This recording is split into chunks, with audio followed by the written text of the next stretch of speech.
ከባድ ችግር ውስጥ ገባች። ቲና በስተመጨረሻ ሁሉንም ነገር ታወቀባት። ዳኒና ካሌብ በአንድ ላይ ሆነው ቲናን ለማጥመድ ወጥመድ ዘረጉ። አባባን ለማዳን ደፋ ቀና እያሉ ትሁት ለዳኒ እድል ስጩ ብላ ኤደንን አናገረቻት። ኤዱ እንዴት እንደዚህ ትይኛለሽ ትሁቴ? እሱ እኮ ማለት በጣም አጭበርባሪና ቀጣፊ ሰው ነው ብላ ብትላትም እንኳ ለአንዴና ለመጨረሻ ጊዜ ግን እባክሽን ልሰጪው ይገባል። ምክንያቱም የቴናን ትክክለኛ ማንነት ያወቀው ዳኒ ነው። አንቺን እኮ ይወድሻል፣ ያፈቅርሻል። ስለዚህ ልትረጂው ይገባሻል። ምን ማለት ነው ትሁቴ? አንድ አልጋ ላይ አብሮ አሸሼ ገዳሜ ሲል አድሮ ከዛም በኋላ እንድረዳው ትፈልጊያለሽ? እሱ እኮ ይገባኛል። ነገር ግን ለመጨረሻ ጊዜ እድል ስጪውና ሁሉንም ነገር ብናስተካክል ይሻላል። አባዬም በነፃነት ወደ ቤቱ ይመለስ ብላ አለች። ከዛም በኋላ እሺ ለማንኛውም ለአባዬ ስል የማላደርገው ነገር የለኝም።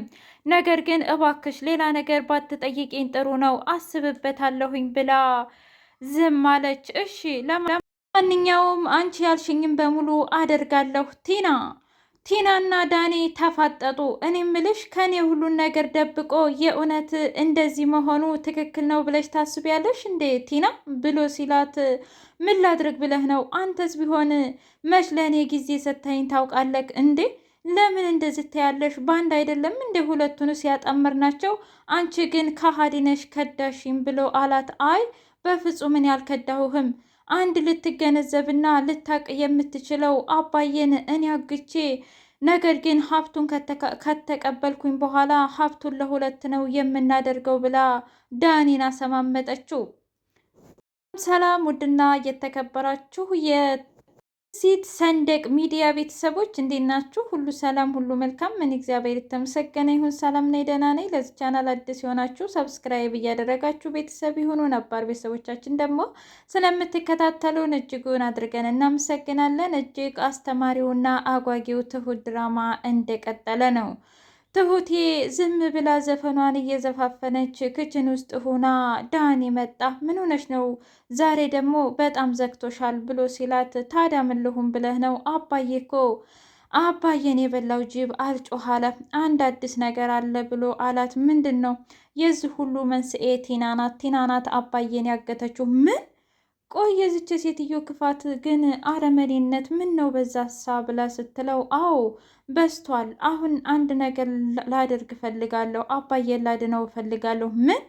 የእውነት ዳኒ ይህንን ነገር ካደረግክ እጅጉን ትልቅ ውለታ ዋልክለት። እናም እስከ ዛሬ ያደረግከው መጥፎ ነገሮች በዚህ ይካካሱልሃል ብላ ስትለው፣ ቆይ ምን ማለት ፈልገሽ ነው? የእውነት እኔ እንደዚህ እንዲሆን የምፈልግ ይመስልሻል?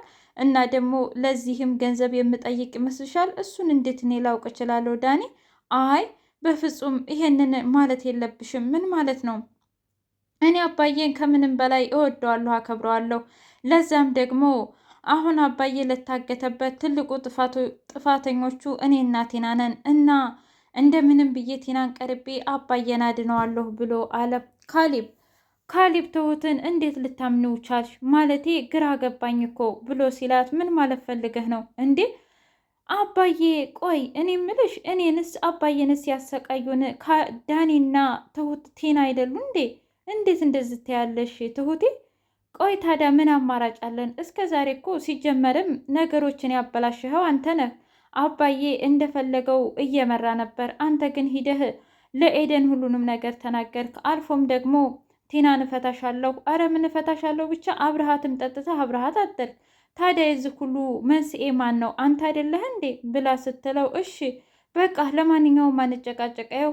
ሰማኛለህ ካሌብ፣ እስከ ዛሬ አንተን ሳከብርህ ኑሬያለሁ። በአሁኑ ግን አባዬ እስከሚመለስ ድረስ እኔ ያልኩህን ብቻ ትሰማለህ ብላ አለችው። ቲና እናጋችሁ በገንዘብ አልተስማሙም። እናም ብዙ ገንዘብ እፈልጋለሁኝ ያስገባሽው ትንሽ ነው ብሎ ሲላ፣ ምን ማለት ፈልገህ ነው እንዴ? ያን ሁሉ ገንዘብ ልኬ እንዴ? ሆድህም እኮ ከዛ በላይ ነው። ትሰሚኛለሽ? የኔ ሆድ መገምገምሽን ትተሽ፣ ሰውየው በጣም አደገኛና ሀርደኛ ነው። ካልሆነ ደግሞ ከሱ ጋር ስማማና አንቺን እከረብትሻለሁ ብሎ አላት። እንደዛ ከሆነ ተረጋጋ፣ እሰጥሃለሁኝ። እሺ እና ነገሮችን በሙሉ ብታፈጣጥኛቸው ይሻላል። ማለቴ እኔ ሌላ ስራ እየዘጋብኝ ነው ያለው። በዛ ላይ ሰውየው የሆነ ሽማግሌ ነገር ስለሆነ ተረትና ምሳሌ እያዛገኝ ይገኛል ብሎ አለ።